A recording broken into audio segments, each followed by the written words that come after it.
Hello viewers, welcome back to our channel. Please like my video, subscribe to my channel. ఈరోజు మా గార్డెన్లో గుత్తులుగా పూసిన కనకాంబరాలు చూసారు కదా, ఎంత బాగుందంటే గుత్తులు గుత్తులుగా విరగపోస్తున్నాయి. జస్ట్ ఇవి పెట్టి ఒక 2 monthsే అవుతుంది. కొమ్మల ద్వారా పెట్టాను, ఈజీగా బ్రతుకుతాయి. సమ్మర్లో కనకాంబరాలు ఎక్కువగా పూస్తాయి. ఇలా పూయటానికి దీనికి ఇస్తున్న పోషకాలు ఏంటనేది ఒక్కసారి మన గార్డెన్ ఛానల్ని చెక్ చేయండి. నేను డిస్క్రిప్షన్లో కూడా లింక్ అయితే ఇస్తాను. చిన్న మొక్కలే అసలు ఎంత గుత్తులుగా బంచెస్గా వచ్చే ఫ్లవర్స్ అయితే సమ్మర్లో ఎక్కువగా పువ్వులు పూయాలంటే వీటి కేర్ అదంతా కూడా డిస్క్రిప్షన్లో లింక్ అయితే ఇస్తాను. ఒక్కసారి ఛానల్ని చెక్ చేయండి. ఇంక ఇక్కడ వచ్చేసి అయితే నేను ప్యాన్ పిజ్జా చేసాము. చూసారు కదా, పిజ్జా ఇంట్లో చేస్తే ఎన్ని బౌల్ అవుతాయంటే తినడానికి మాత్రం అందరికి ఇష్టం ఉంటుంది. కానీ ఇక్కడ చూడండి, ఇంకా లాస్ట్ అనమాట. ఇది చపాతి పిండితో పిజ్జా చేసాము. ఆ ప్రాసెస్ అయితే ఏం చూపించట్లేదు. ఆల్రెడీ నేను చాలాసార్లు కూడా షేర్ చేసిన వీడియోస్ అయితే. ఇంకా చేసిన తర్వాత తిన్నాక ఇలా ఉందన్నమాట. ఒకసారి పిజ్జా సాస్ కోసం ఒక ప్యాను, ఆ వెజిటేబుల్స్ వేయించుకోవడానికి ఒక ప్యాను, ఒకటేమో పిజ్జా కాలవడానికి ఒక ప్యాను, ఒకటి తీసివేయడానికి ఇంకొక ప్యాను. అసలు మొత్తానికి ఎన్ని అయినాయి అంటే, ఇంకా ఇవంతా ఇది డిన్నర్లోకి చేసినాం. ఇంకా చేశాక మొత్తం కూడా ఇంకా ఎక్కడ తోమేసుకొని గ్యాస్ కట్ క్లీన్ చేసేసుకొని అంతా చేసి పెట్టేసరికి నైట్ అయితే ఇంకా 11-11:30 అయిందనే చెప్పాలి. మొత్తం కూడా ఇట్లా చక్కగా రెడీ చేసేసుకొని ఇక పడుకున్నా. అలా ఉంచి పడుకున్నా కూడా నిద్ర కూడా పట్టదు నాకు. ఇంకా నెక్స్ట్ డే మార్నింగ్ వచ్చేసి అయితే ఇంకా టిఫిన్లు అవన్నీ అయిపోయిన తర్వాత ఇంక ఇప్పుడు పిల్లలు స్కూల్ లేదు కదా, ఇంకా స్టార్ట్ అవుతుంది April 1st నుంచి.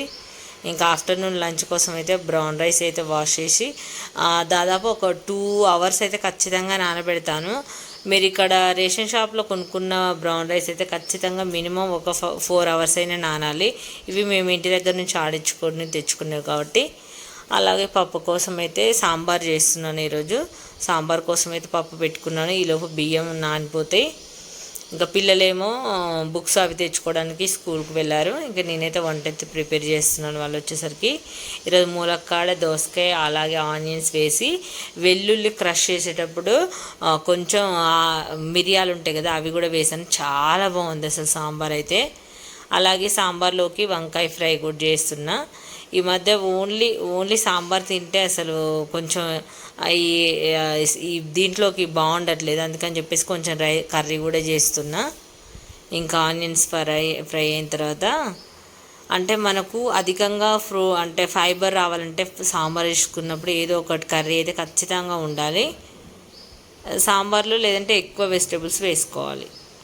ఇంకా ఎప్పుడు గుత్తి వంకాయ చేస్తలే కానీ ఇంక ఈరోజు సాంబార్ ఇవన్నీ అయినాయి కదా, ఇంకెందుకులే అని చెప్పేసి వంకాయ ఫ్రై అయితే చేసిన. ఇంకా వీళ్ళు స్కూల్ నుండి వచ్చిర్రు, ఇంకా ఆకలిగా అంటున్నారు. టైం ఆల్రెడీ 1:15 అయింది. ఇంకా సాంబార్ అయితే ఈరోజు నిజంగా ఎప్పుడు చేసిందని చెప్పనక్కర్లేదు, సాంబార్ అయితే చాలా టేస్ట్ అయితే ఉంది. అసలు నిజంగా చాలా బాగా అనిపించింది. ఇంకా వైట్ రైస్, బ్రౌన్ రైస్ అన్నీ రెడీ చేసి ఇంకా వీళ్ళు ఇంట్లో ఉంటే ఎప్పుడు కూడా టీవీ చూస్తూనే తింటారు. సరే అని చెప్పి టీవీ దగ్గర, అసలు డైనింగ్ టేబుల్ మీద ఉంది కానీ అసలు ఈ మధ్య తినడమే లేదు. ఇక్కడే టీవీ దగ్గర కూర్చొని తింటున్నాము. ముందైతే వాళ్ళకు వడ్డించేసి ఇంకా నేను కొంచెం బ్రౌన్ రైస్, ఇంకా నేను మొత్తం ఈరోజు అయితే బ్రౌన్ రైస్, సాంబార్ లాంటిది ఉంటే బ్రౌన్ రైస్ అయితే ఎంత బాగుంటుంది తెలుసా, నాకు చాలా ఇష్టం. ఇట్లా సాంబార్ వాటిలలో బాగుంటుంది. ఇప్పుడు ములక్కాడలు కూడా తక్కువ రేటే, ఎక్కువ వస్తాయి. అసలు 20 రూపీస్కే 3 ఇస్తున్నారు. అట్లా సరిపోతాయి మనకు. మామూలుగా అయితే మిగతా సీజన్లోనైతే అసలు చాలా కాస్ట్ ఉంటుంది. ఒకటి కూడా 20 రూపీస్ ఉంటుంది. ఇంకా నేనైతే ఈరోజు అయితే చాలా బాగా ఎంజాయ్ చేసే ఫుడ్ అయితే. ఎప్పుడు వెజ్ నాన్ వెజ్తోనే కాదు, వెజిటేరియన్తో కూడా ఫుడ్ అయితే మంచిగా ఎంజాయ్ చేయొచ్చు అనిపించింది. చాలా బాగుండింది అసలు. ఎప్పటికంటే ఈరోజు సాంబార్ టేస్ట్ చాలా రెట్టింపు ఉంది. ఈరోజు నేను కొత్తగా అలా చేసాను. మిరియాలని ఫస్ట్ క్రష్ చేసి తర్వాత వెల్లుల్లి యాడ్ చేసి క్రష్ చేసిన, అవి పోపులో వేసా. బాగా అనిపించింది. ఇంకా చాలా బాగుంది టేస్ట్ అయితే. ఇలా ఫస్ట్ అయితే రసం తెలియాలని చెప్పేసి సాంబార్తో ఫస్ట్ తిన్నా, తర్వాత ఏమో వంకాయ కర్రీతో తిన్నా. ఇంకా వంకాయ కర్రీతో ఇప్పుడు కొంచెం వంకాయ కర్రీలో వైట్ రైస్ వేసుకున్నాను. చాలా బాగుంది. ఇంకా నాది ఈ ఫోన్ వాటర్లో పడడం వల్ల సెల్ఫ్ వీడియోలలో ఎట్లుంటుందంటే నేను బొట్టు పెట్టుకున్నా కూడా పెట్టుకున్నట్టు కనిపించట్లేదు, అలా పడుతుంది అది.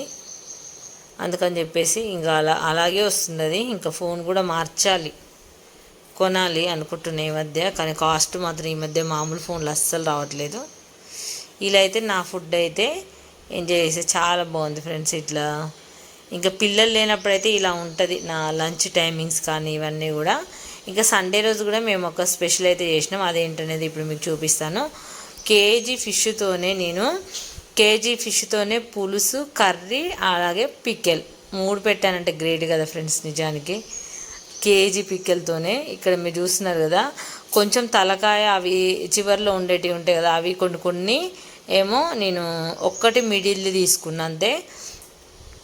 ఇక ఇవన్నీ తల ఇవన్నీ ఉంటాయి కదా, ఇవన్నీ కూడా ఫ్రైకి బాగోవు కదని చెప్పేసి ఇంకా కొన్ని ఇది ఓన్లీ నా కోసమనే చెప్పాలి. మా ఇంట్లో ఎవ్వరు కూడా పులుసు తినరు. అది మా కాస్త ఫ్రై అయిన తర్వాత ఈ ఫిష్లోనే నేను అల్లం వెల్లుల్లి పేస్టు, కారము, పచ్చి ధనియాల పొడి, ఇలాంటివన్నీ కూడా మెంతుల పొడి అన్నీ పెట్టుకున్నాను, ముక్కలు పట్టించాను. మళ్ళీ తర్వాత పులుసు మరిగేటప్పుడు కూడా కొంచెం జీలకర్ర మెంతుల పొడి, అలాగే ఇక్కడ గరం మసాలా కూడా యాడ్ చేసుకున్నా. ఈసారి ఫిష్ మాత్రం నేను చాలా బాగా నీట్గా వాష్ చేసిన ఇంట్లో. ఇది పులుసు కాబట్టి మా ఇంట్లో ఎవ్వరు తినరు, ఎంత వండుకుని ఇంక నేను తినాల్సిందే. ఇది ఫ్రై కానీ ఉంచాను అనమాట, ఫ్రై చేద్దామని చెప్పేసి ఫ్యాన్ ఫ్రై. అయితే ఫస్ట్ నేనేం చేస్తానంటే కొంచెం వీటికి పసుపు కారం అట్లా రాసి పెట్టి ఉంటే బాగుండేదేమో. డైరెక్ట్ ఓన్లీ పసుపు వేసి నేను ఇవి జస్ట్ వీటిని వేయించాను. అలా వేయించినప్పుడు సరిగా ఫ్రై అవ్వలేదు. ఇంతకుముందు నేను ఒకసారి చేసిన అది చాలా బాగా వచ్చింది. ఇవి పెద్దగా ఉండడం వల్ల 4 పీసుల కంటే ఎక్కువ పట్టలేదు ఈ ప్యాన్లో. అలాగే ఇంకా మా ఇంట్లో వెజిటేరియన్స్ కూడా ఉన్నారు కదా, వాళ్ళ కోసం అయితే టమాటా పుదీనా చట్నీ అయితే చేస్తున్నా. అది చల్లారాక అది మిక్సీ పెట్టా. ఇక్కడ చూడండి, ఇంకా ప్రాసెస్ అయితే ఆ రోజు చూపించలేదు. పులుసు కదా, పులుసు ఏమో ఫస్ట్ నేనే ఇంకా తినేస్తున్నాను కర్రీతో. చాలా బాగుంది అసలు. ఇదేమో పికెల్ కోసం ఇంకా మిగిలిపోయిన కొన్ని ముక్కలు ఉన్నాయి కదా, వీళ్ళు ఇంకా అంతవరకు తిన్నారు. ఇంకా వీళ్ళ పిల్లలకి ఎక్కువ ఇష్టం ఉండదు అనమాట. అందుకోసమని నేను అవన్నీ చిన్న పీసెస్గా కట్ చేసి ఆయిల్ వేసేసుకొని ఫ్రై చేసుకున్నాను. ఇంకా నేను మండే ట్యూస్డే ఎలాగో తినను కాబట్టి ఇంకా వెనస్డే అట్లా తినొచ్చులే అని ఫ్రై చేసా. అంటే ఇది ఫిష్ పికెల్లా పెట్టా కొన్నైనా సరే. ఇలా ఆయిల్లో డీప్ ఫ్రై చేసేసుకొని మనం ఫిష్ పికెల్ ఎలా ఉంటుందో అలా ఇంకా కొంచెం ఆయిల్ వేసుకొని ఇంకా వేయించాను మొత్తం అన్నీ కూడా. ఇలా అన్నీ రెడీ అయిన తర్వాత వీటిని మంచిగా అదే ఆయిల్లో ఇంకా కొంచెం ఆయిల్ యాడ్ చేసుకొని దీనికి పోపు అయితే చేసుకున్నా.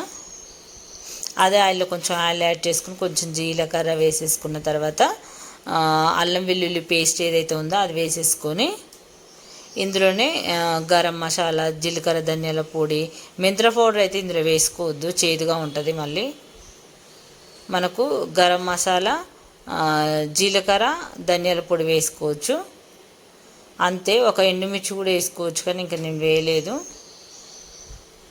ఇందులో గరం మసాలా వేస్తున్నా, జీలకర్ర ధనియాల పొడి, కొంచెం కారము, తగినంత సాల్ట్ వేసుకోవడమే. ఇంకా స్టవ్ ఆఫ్ చేసుకొని, ఇది కొంచెం క్వాంటిటీ కాబట్టి స్టవ్ ఆఫ్ చేసుకొని మనం వేయించి పెట్టుకున్న ముక్కలు ఇందులో వేసుకోవడమే. ఇంకా దీనిపైనుంచి నిమ్మకాయ పిండుకుంటే కొంచెం గట్టిగా ఉన్న ముక్కలు సాఫ్ట్గా అవుతాయి. చూసారు కదా, ఒక కేజీ ఫిష్తో నేను పికలు, ఫ్రై, ఇటు సూప్ కూడా పెట్టాను అన్నమాట. ఇంత పని పడింది అసలు ఒక కేజీ పికలతో నేను. ఈ పికెల్ అయితే ఇంకా అలాగే ఇంకా ఓపెన్ చేయలేదు. ఇది తిన్నప్పుడు నేను వెనస్డే తింటాను, ఆ రోజు మీకు చూపిస్తాను ఎలా ఉందనేది. చూసారు కదా ఫ్రెండ్స్, ఈ వీడియో నచ్చితే లైక్ చేయండి, ఛానల్ని సబ్స్క్రైబ్ చేసుకోండి. ఇక్కడైతే ఫిష్ పికెల్ కూడా నేను టేస్ట్ అయితే చేశాను, చాలా బాగుంది. Thanks for watching friends.